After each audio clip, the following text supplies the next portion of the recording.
and all of the incels in Snyder stands will look up at me and shout, "Save us." And I'll look down and whisper, "No."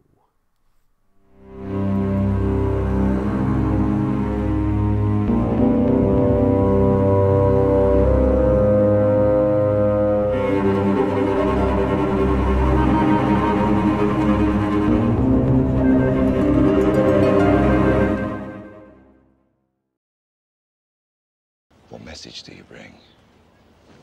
Earth and water. You rode all the way from Persia for earth and water. Do not be coy or stupid, Persian. You can afford neither in Sparta. What makes this woman think she can speak among men? Because only Spartan women give birth to real men. First, the scene are, the arrival scene and the ambassador approaching, the ambassador speaking to Leonidas is cut into two different scenes. There is a jump cut, and for copyright purposes, I have not included, I have not included the messenger approaching. The most important detail in that is that Zack Snyder has seen fit to add that the messenger is bearing the skulls of kings who are even wearing their crowns, which is really, which is a really stupid detail to add, because any like if you're going to behead the king, you're going to melt down their crown for the treasury. That's, any finery taken from an enemy combatant or an enemy, leader is going to go straight into your treasury.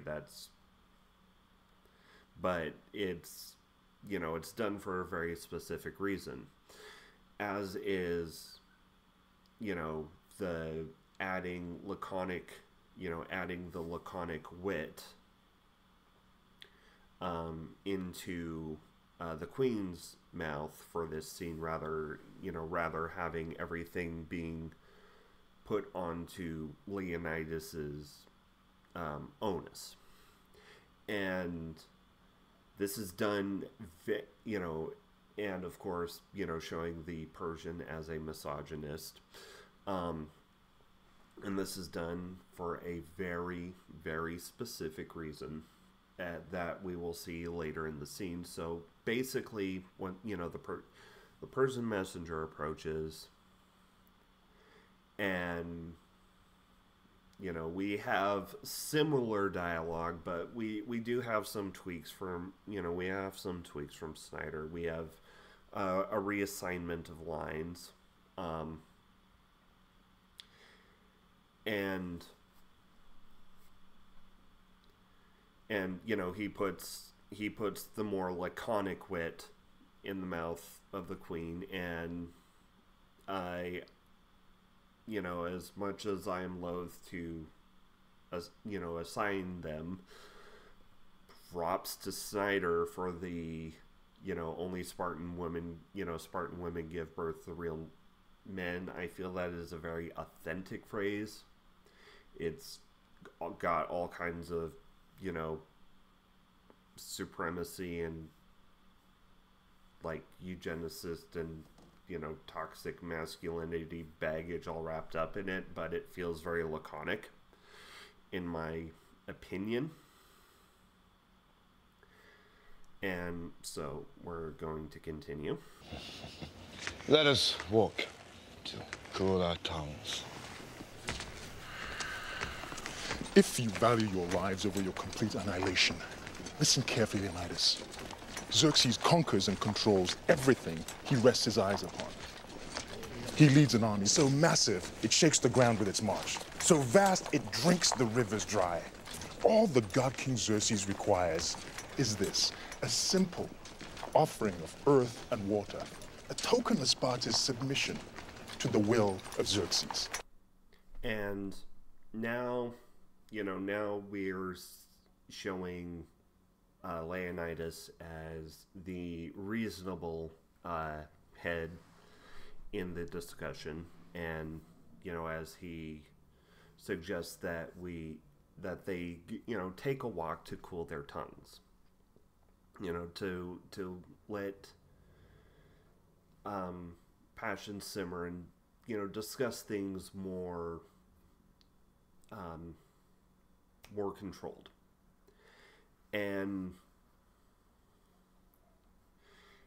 now we have instead of the messenger telling the two random Spartan thugs or random Spartan officers the arrogance of your Greeks, the arrogance of you Greeks will be the death of you all. He is levying a very specific threat to King Leonidas, and here the dialogue is very much the same.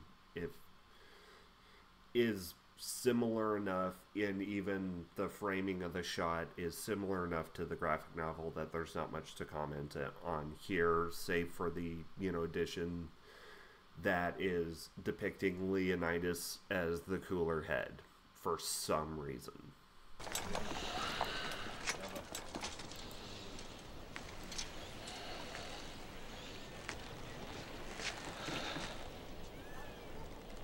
Submission. Now that's a bit of a problem. See, rumor has it the Athenians have already turned you down. And if those philosophers and boy lovers have found that kind of nerve, then... We must be diplomatic. And of course, Spartans have their reputation to consider. And once again, this is very much largely the same, save for Theron, who is a character created for this film version by Snyder, to, spoiler warning, be the embodiment of the enemy within, the evil establishment politician seeking to destroy the very country he claims to love.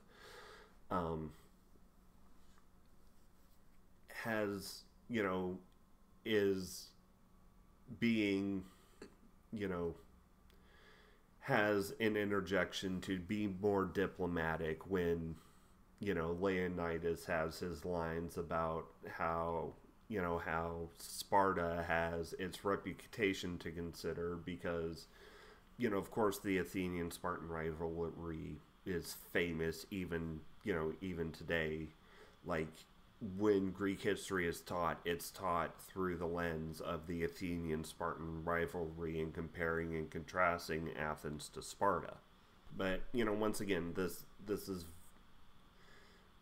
very close to the comic depiction with a little, with very important but subtle additions. And... we're going to continue on.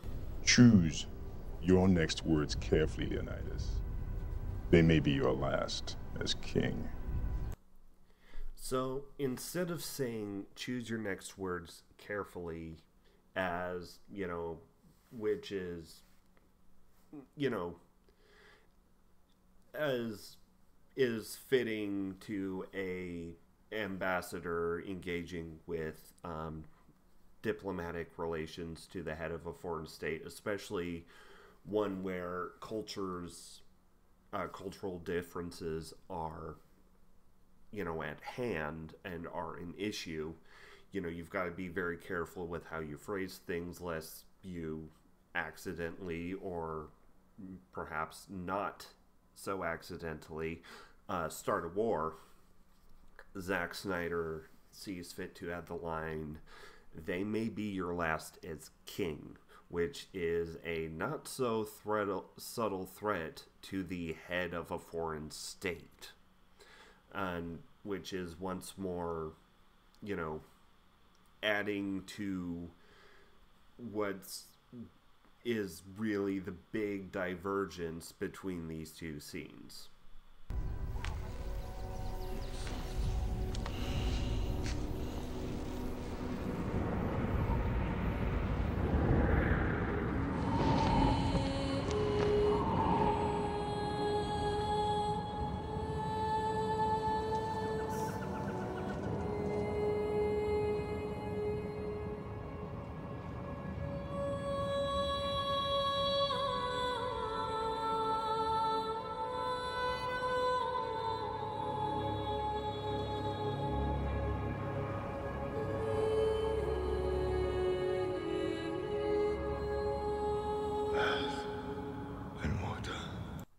And this is where we get the very or not so very subtle propaganda sliding in that makes me really think that Zack Snyder isn't merely walking along the Durzo line. He has goose-stepped fully across it.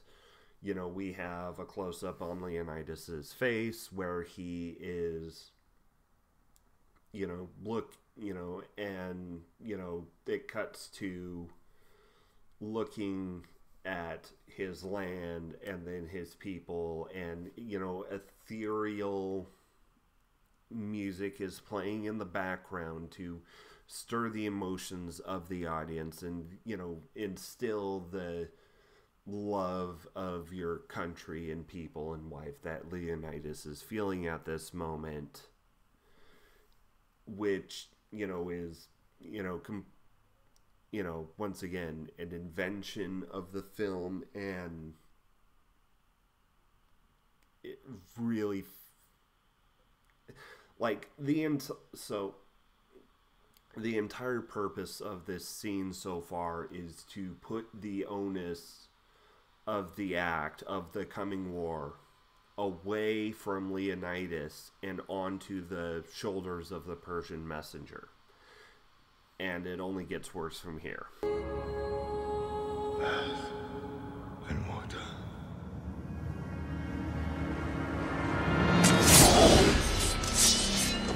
Madman.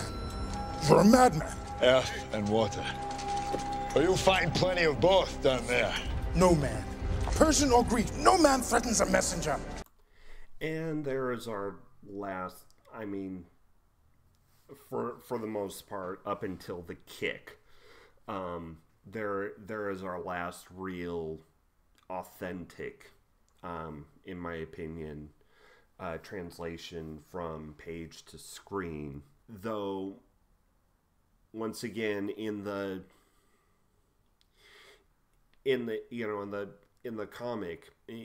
comic scene, it feels very cold, very calculated. This, but here, this is more Leonidas giving into righteous indignation, as it is framed in the, in the text of the film. You bring the crowns and heads of conquered kings to my city steps. You insult my queen. You threaten my people with slavery and death. Oh, I've chosen my words carefully, Persian. Perhaps you should have done the same. And that speech right there is the culmination of all of the changes that, and, all the little additions and subtractions that Snyder made while adapting this scene, culminating into the big difference, where Leonidas, has his big speech about how lists largely all of the inventions of Zack Snyder that had been inserted into this adaptation, and thus completes the job of removing the onus of this war, of this action, removing the responsibility from Leonidas and pushing it onto the messenger, and thus by proxy the Persian Empire as a whole. This is blasphemy! This is madness!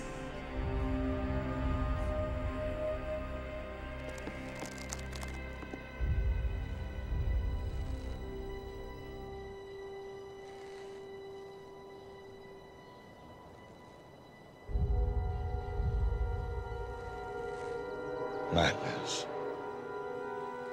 This is Sparta!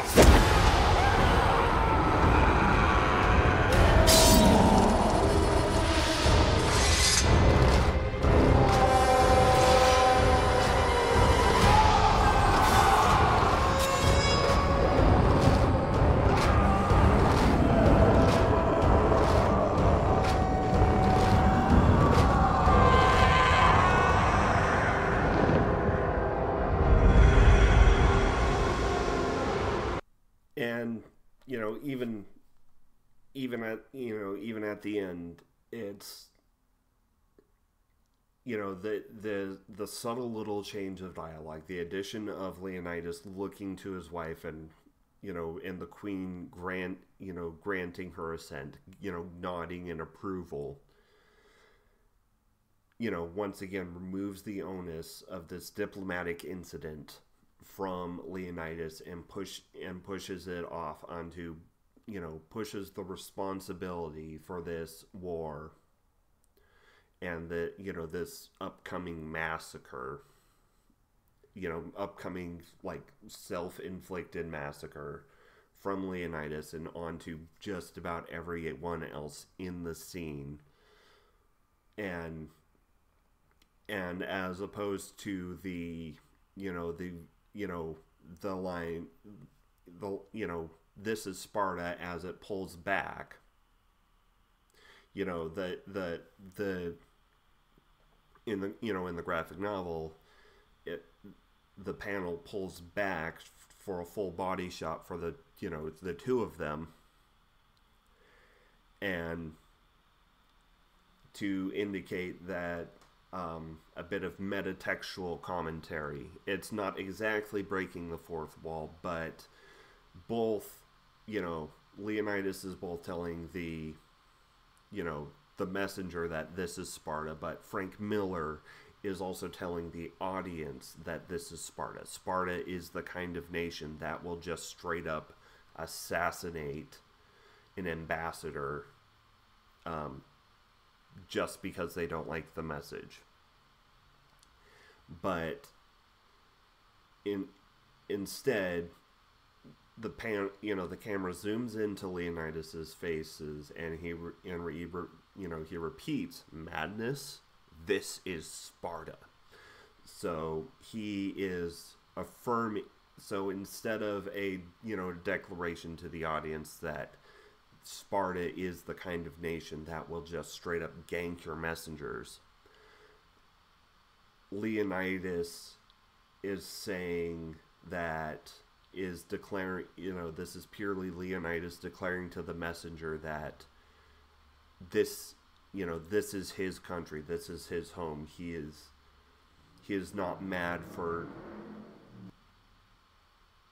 that. He is not mad for trying to, save it. This is his home, and he will do anything he can to fight for it. It takes Leonidas's nationalism from the comics, from the graphic novel, and re-flavors it as undying patriotism. And finally, while the film angle and staging of the fight between the Persians and the of the retinue and the Spartans is very accurate to the art in the graphic novel, to this to the style, and you know, even a lot of the poses. It's not a, you know, it there, you know, there's something that's lacking, and you can't really blame, or actually you can really blame Zack Snyder for what for this is lacking, since he also uses their, you know, the narration throughout the film as, you know, as a storytelling device. So instead of, you know, the narration bickering, you know, the bickering of children, a war begins, we have epic music that, you know, gets us pumped for watching the noble Spartans kicking some Persian ass later in the movie. And in short, this scene is a microcosm of Zack Snyder's approach from adapting the, you know, Frank Miller's 300 from the page to the screen, where he almost surgically strips every instance that lets us know that this is a satire, that lets us know that Frank Miller's taking jabs at the at the fascist eugenic state of Sparta, and telling us, hey, we don't want to be like the Spartans, and instead is setting up a narrative of a righteous underdog, you know, facing off against the, you know, unwashed masses of the other. And, you know, meanwhile, you know, Miller's narrative is largely of the tragic disaster that has been wrought by both, you know, the sheer arrogance of Leonidas and the fact that the propaganda of Spartan supremacy has been so universally accepted within their culture. But with that, I'll like you to click the like button, subscribe, ring the bell, share it out, leave a comment, do all the YouTube stuff.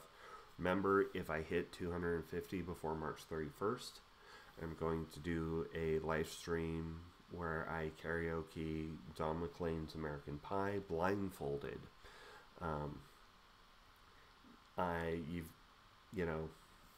You've got like 47 to go at last check. And with that, remember, indoctrination is a hell of a drug.